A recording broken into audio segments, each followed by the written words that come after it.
Are you doing what you would really, really love to do in your life?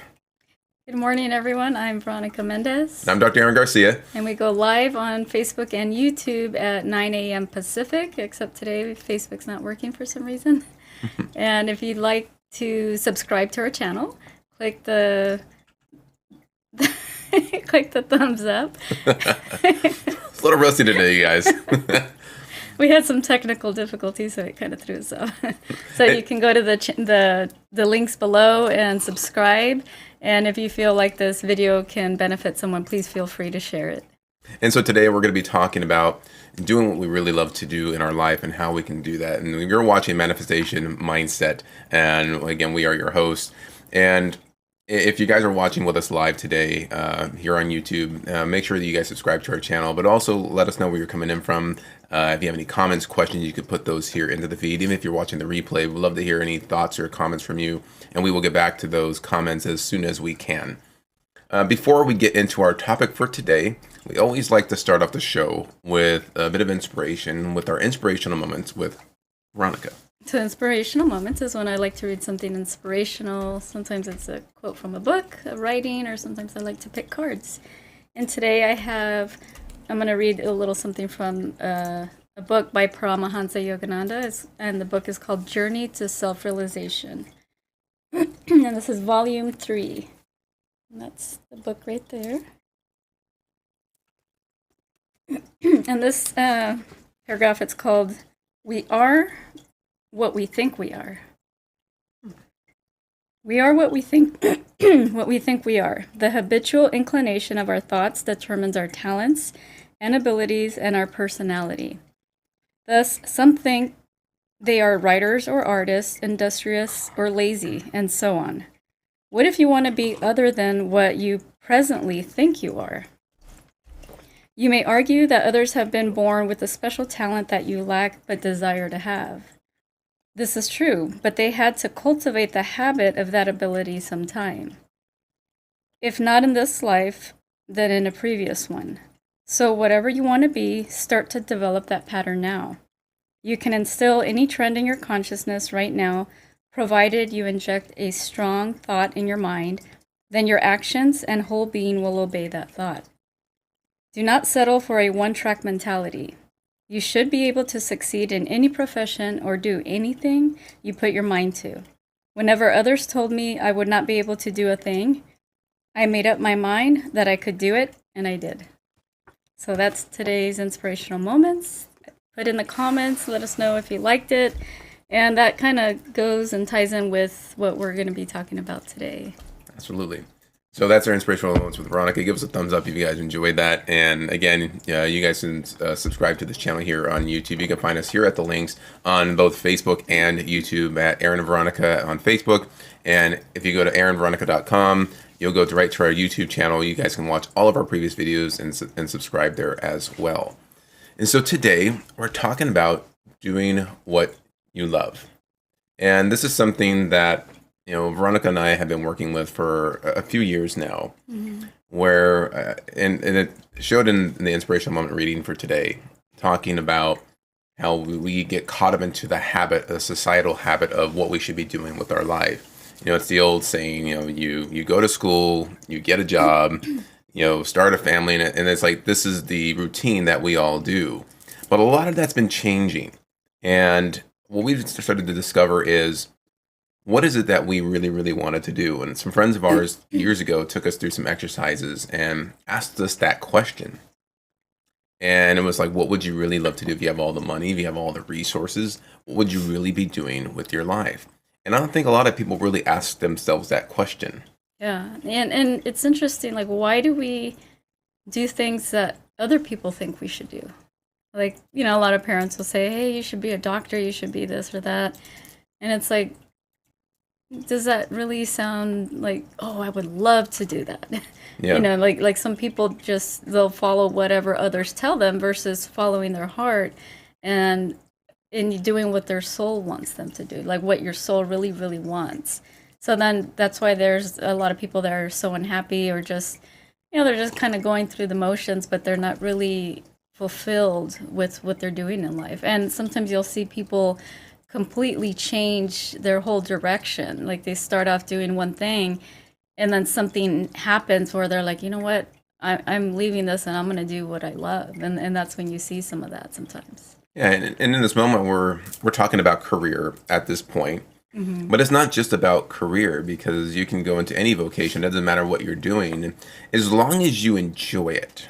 You love doing what you do, and if you don't love doing what you do, you can change that.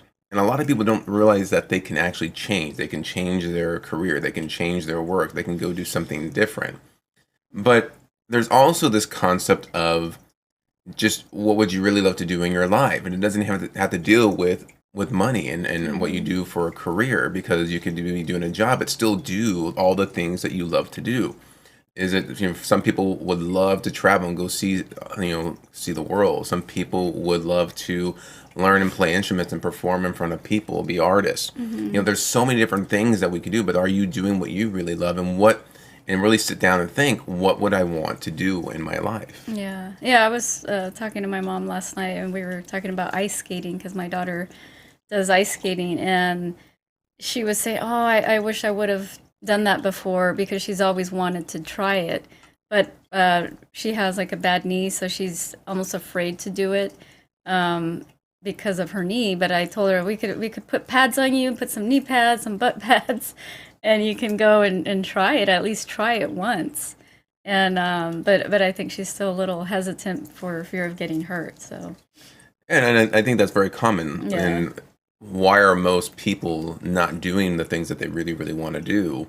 It's because there's some type of a belief system that shows up, a limitation. Maybe they feel that, oh, I can't do this because, and then fill in the blank, because I have a bad knee, or because I'm this age, I'm this weight, I'm this gender, I'm this educated, whatever that might be, or people are gonna say something, or people aren't gonna like that, and so there's a lot of fear that will prevent people from doing the things that they really want to do based on an idea that has been implanted into their mind. Yeah, and it's like almost like the excuse of why they can't do it.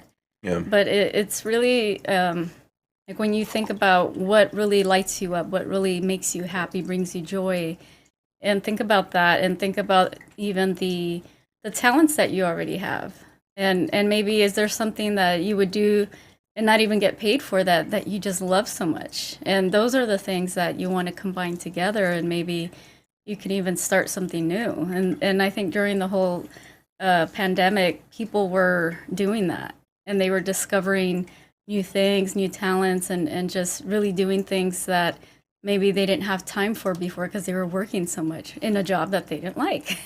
Yeah. Yeah, so it's very interesting how things are evolving with all this. Like something that seems to appear bad, there's a lot of good that's actually come from it. Yeah, and we're talking about it's really as a mindset. Is when you're starting to really think about this, and you might already be doing the things that you love doing, but you can always look at what else could I be doing? What if you're already doing it, what's next? What's the next goal that you would like to accomplish in your life? And your stuff's going to come up, and so when you really sit down and focus on what it is you want, write it down, take some time to really think about what that is, and just notice if anything comes up, if there's that little voice that shows up in the back of your mind that says, oh, you can't do that, or I don't think there's not enough time to do this, I'm too busy. All the little excuses will start to come up to tell you why you can't.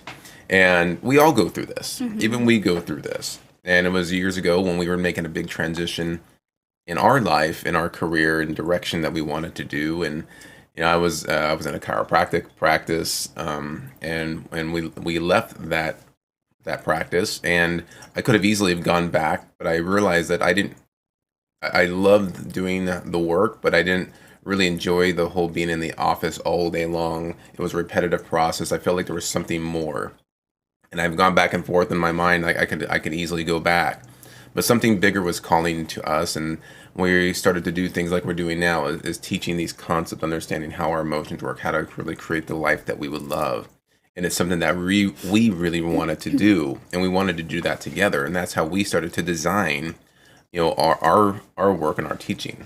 And one thing that I enjoy about, working from home and doing things at home is spending time with our daughter because, kids grow up so fast. And if we're stuck in a job all day, for 8 to 10 hours and we don't see the family, we don't see the kids grow up, things that they do in life. And it's like, that's going to go by so fast and we're not there to enjoy it. So it's like, it's been a blessing for me to be able to enjoy my daughter as she's growing up. Like she's been with me since she was born, every day, and it's been wonderful to be able to do that and go to field trips with her, and help her with her homework and stuff like that. So it's been a blessing, and it's been fun. Yeah, and so you think about what's important to you, and we thought about that when in our work was, we can always do these things, but would that compromise, our family time with each other,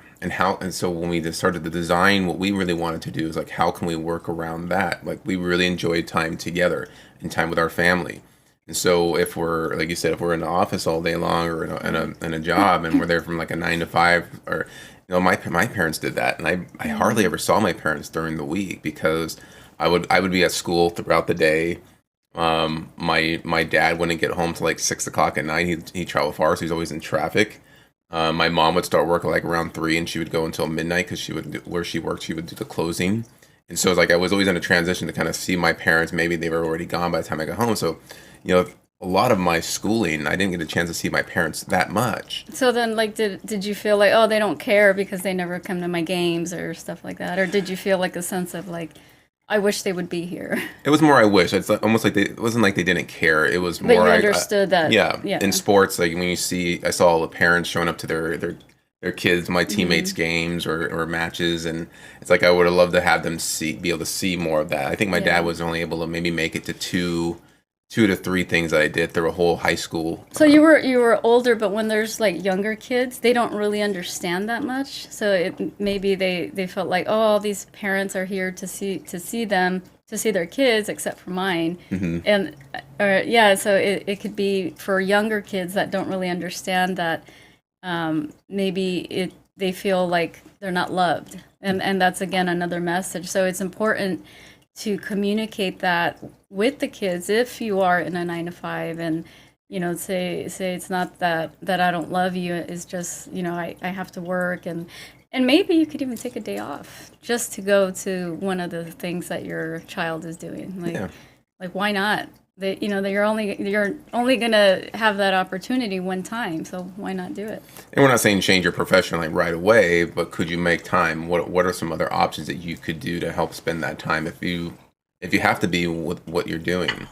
And it's the other thing of, are you also doing the things that you really want to do, and write that down. Like with my life right now, what I love to do. It's kind of like when people talk about the bucket list. Like what would I love to do with my life? What would I love to make sure that say that I accomplished or I did, and write all the things that sound exciting to you, and don't give it any thought about, oh, I can't do this or I can't do that. It's like if you could do it, and would you love it? Would it be really exciting? Write all the ideas down. Maybe it's just I want to go do skydiving. I'd like to go climb a mountain. I'd like to go whatever that could be. You write it down. It's your list, and notice the thoughts when they come in, because those are what really stop us from doing that. And if you're not doing the things that you really love to do, you always have to ask the question to yourself, why am I not doing that? And you can write that list down too, and look at all the excuses, and then evaluate that. Evaluate, is this true? Or am I making that up? Yeah. And a lot of times we make it up. And there's always a way to do that, but you have to decide that you want to do it. Make a decision first that I'm going to do this no matter what. And the resources and the how will come to you. But it all starts here. It starts with a thought process. It starts with really getting into your heart and loving what you want to do. Yeah, it kind of brings me back to the teachings of Bob Proctor, and he just recently passed away. But even during his last final moments, we watched the service they had for him, and his son was speaking, and he was saying, like, even during his last moments when he was released from the hospital and they were taking him home, and there was the two guys that were gonna carry him out or take him into the house. he was really nice to them and asking them like, "Oh, so what's your name?" And he's like, "Oh, that's a beautiful name," and oh, I like that. I like your name. And so both of them, after the way he was treating them, they were really nice to him. And then he told them, "Take me home." And he was in good spirits, knowing that he was even going to go home to die. And that, even up to his last final moments, he was still a nice, caring person, and showed that he actually cared about people.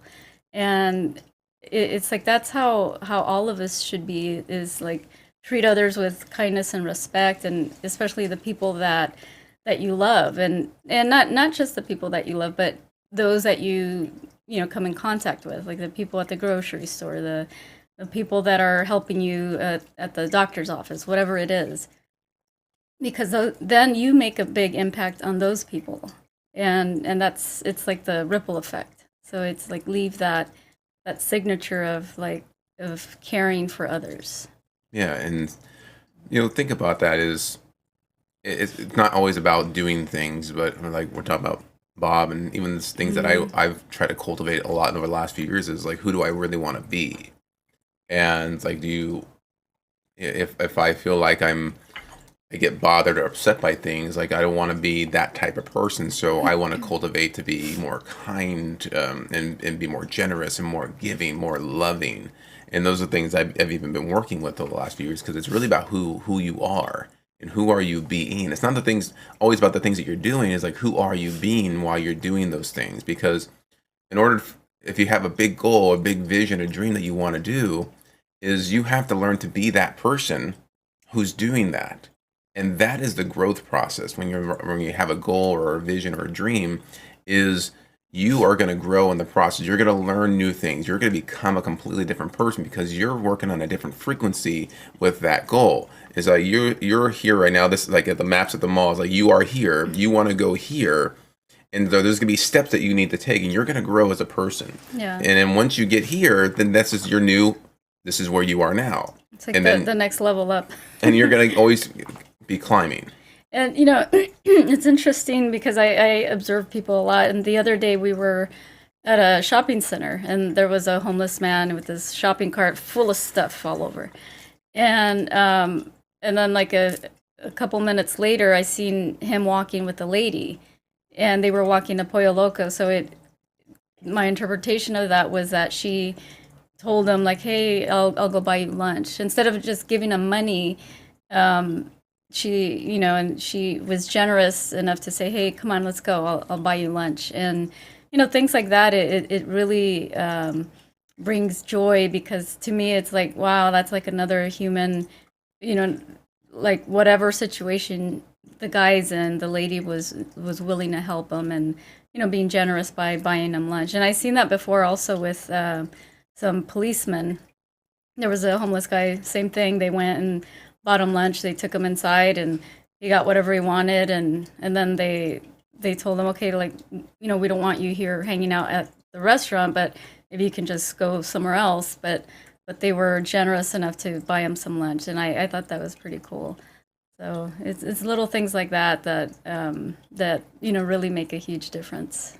And then there's those people that's something that they really love doing, and they create organizations. They create things to feed the homeless. There's Tony Robbins that had that experience when he was growing up, and has now a foundation which feeds hungry families, not just homeless. We've met other people that work to help give jobs to the homeless. Other organizations that like Make-A-Wish, they provide the last wishes for kids that are dealing with chronically ill diseases or illnesses. Yeah. People that will build schools in Africa to help humanity.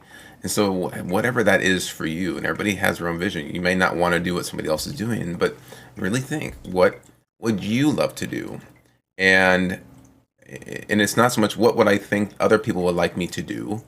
What would look at other people's eyes? What would you love? Even if someone may not agree with it or think like, that's a little out there, that's a little crazy, because you could get that, but it's like you get to play with this in your own mind, on your own paper, in your own privacy, and write down. It's like, if you had all the money, all the resources, all the talent, what would you really love to be doing in your life? And have fun with that exercise. And when you write it all down, you'll get a chance to see that and notice how you feel talking or writing about it. And then really sit down, get relaxed, close your eyes, and visualize yourself doing that, doing all those things you wrote down on that piece of paper, and get into that feeling. That's how you're going to match that frequency up here, is by you got to place that into your mind first and Yeah. repeat over and over again. And the key is what you said is feel it. Like feel as it is already there. Feel it as it's done, because that's the magic. That's the secret sauce that really brings forward that manifestation. And some things, it does take a gestation period. So there's time, just like a baby that's conceived, it takes 9 months, and we know that. But when you're manifesting, you don't really know when it's going to come. So it's like you have to be patient, have trust and faith, and believe and know that it's going to happen. And you might not know how. And like, say you don't have money for certain things, but you're putting it out there. And say you want to do skydiving. You might have a friend that says, hey, I just bought these tickets and I need someone to go with me. And you just never know how it's going to happen. So it's just be open to receiving it in whatever way it comes. And one of the first steps is, remember, you have to decide you want to do it. Mm-hmm. It's not a hesitation like, oh, I'll do that someday. It's like, I'm going to go skydiving. I don't know when, I don't know how, but I'm going to do that. And something will show up. It's interesting because you'll start to see like advertisements. It's weird because I know like on the phones, I have a feeling that they listen to us because we'll be talking about something and I'll go like to Amazon and there's an advertisement for that specific item. So it's like, so somebody's watching. But that's like the way the universe can work as well, is you put it out there what you want to do and you'll start to see more things. You'll be driving down the road and you'll start to see people skydiving in the road.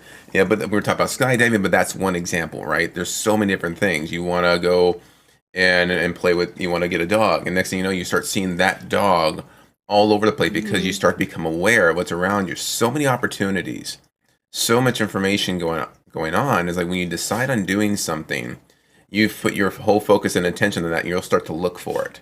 But when you decide not to do it, or you're not even thinking about it, it's right there next to you, but it just passes you by because you're not focused on it. Yeah.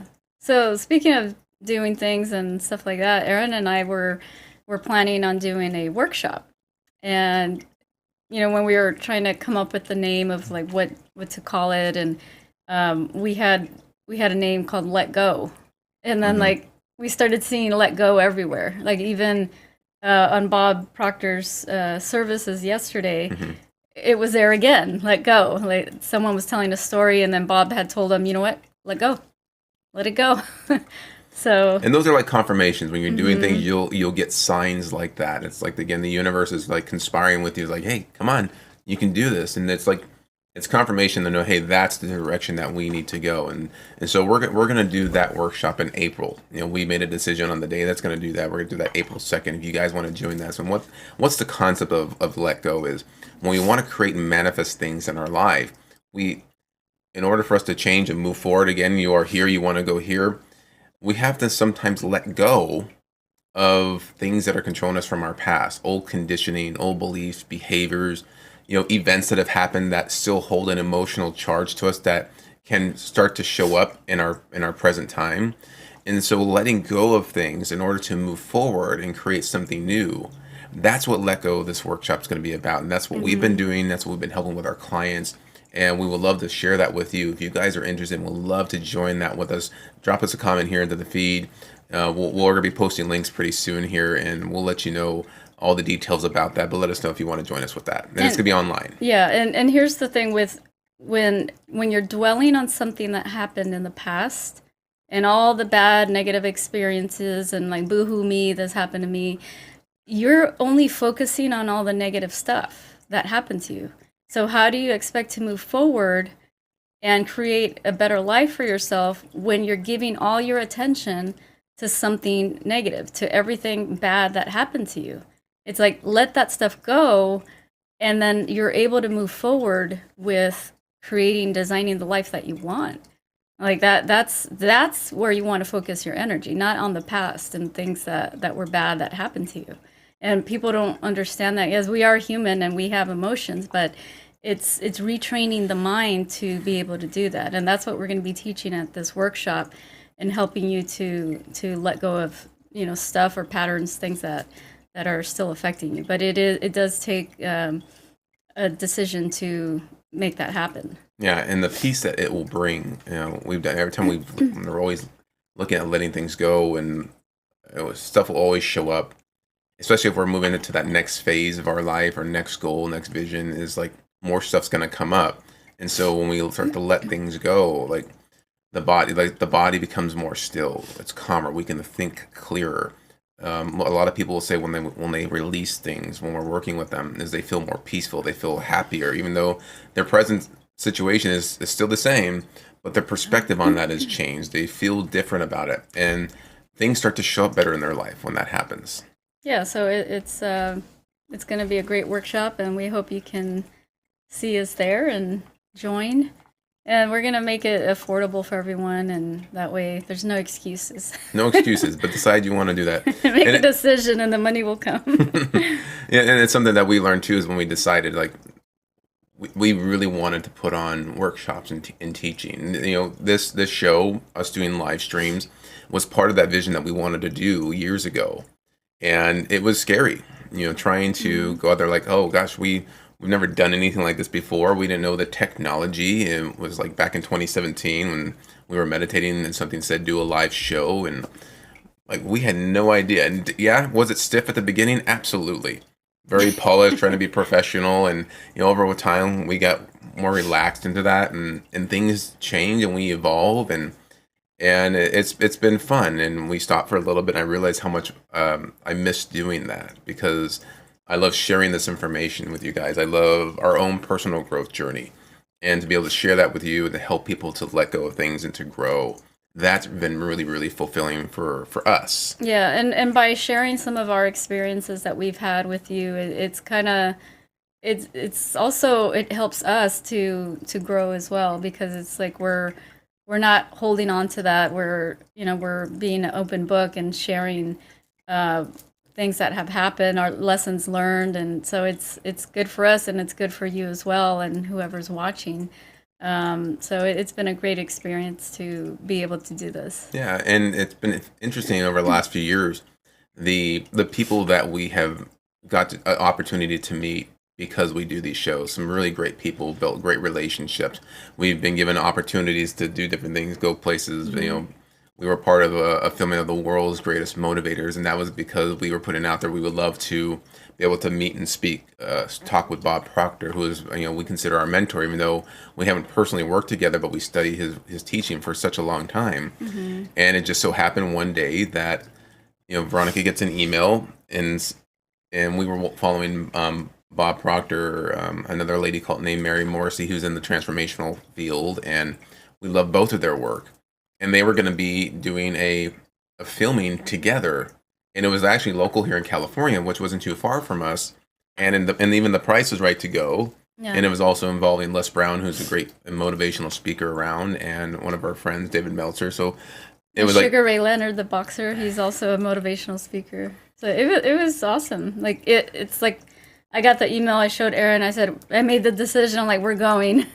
And I bought the tickets, and we ended up going and helping out with a few things, and we got to go again for the second filming. Yeah, and when we actually personally got to meet with Bob and talk with Mary and Les Brown, like we got to go into the behind the scenes, because we provided a few things for them and got to know the people that were running that, and some ladies, Julie Hamilton and Lynn Kitchen, and who we had an interview with on our last Manifestation Mindset Summit last year, and the relationships because of that. And so that's what's going to happen, is when you start to step into your vision, your dream, so many different things are going to come your way, but they can't happen if you don't take that first step. And start with wherever you are, with whatever you have, whatever resources. You might not be able to do certain things, but what could you do today? What do you have? Well, I can make a decision. That could be step number one. Decide you're going to do that, and then you'll figure it out. Yeah. So we hope you've enjoyed today's show. Just remember, we go live every Monday at 9 a.m. Pacific on Facebook and YouTube. And is there any last words? Yeah, if you liked today's episode, give us a thumbs up. Subscribe to our YouTube channel. And Facebook or YouTube, hit that bell notification to get reminded each time we go live. And then If you enjoy this and you know there's anybody else that could benefit from this message, please share that, because we never know who this message is going to impact. And just that one person could really make their day and really change their life. So we love sharing this with you guys. We hope you enjoyed this. And we will be back next Monday. And any last thoughts? We're good. Do what you love. Do what you love. All right, guys. Have a great day. And we'll see you next time. Bye-bye. Bye.